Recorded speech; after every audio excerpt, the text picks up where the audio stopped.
ఇంకొక మాట చెప్పనా, మన దేవుడు చాలా గొప్పవాడండి. మన దేవుడు చాలా గొప్పవాడు.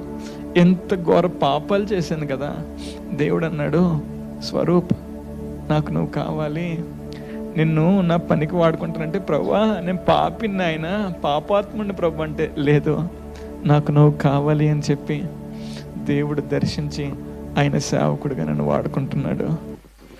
మీరు అనొచ్చు, అన్నా మరి చాలా తప్పులు చేశాను, దేవుడు క్షమిస్తాడా అని అంటే, నేను చెప్పనా, దావీదు చాలా తప్పులు చేశాడండి.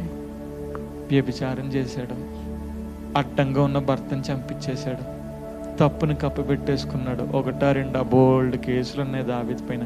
కానీ ఒక్కసారి దేవుని వైపు తిరిగి, అయ్యా తప్పు అయిపోయింది నాయన, క్షమించు ప్రభు అంటే, దావీదుని దేవుడు ఏమన్నాడు చెప్పనా, దావీదు నాకు ఇష్టానుసారుడైన మనుష్యుడు.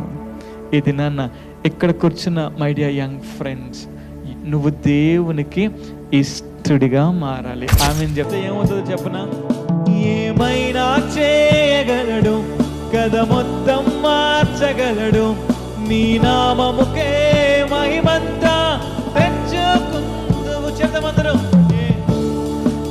ఇంకొంచెం బిగ్గరగా, కథ మొత్తం నీ నామముకే మహిమంతా. యేసయ్యా యేసయ్యా నీకే నీకే ఈ ఆరాధనలో నువ్వు ఒప్పుకో, ఆయనకి సాధ్యమని.